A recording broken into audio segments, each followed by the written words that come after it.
The function f is defined by f of x equals negative 3x plus 60. What is the value of f of x when x equals negative 8? So we need to find the value of f of x when x equals negative 8. So what we can do is simply plug in this value for x into f of x.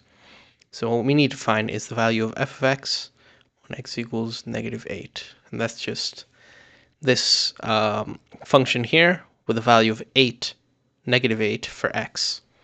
So I'll plug it in down here. So we have negative 3 times x, but x is negative 8, so we'll plug that in. And then we have to add 60.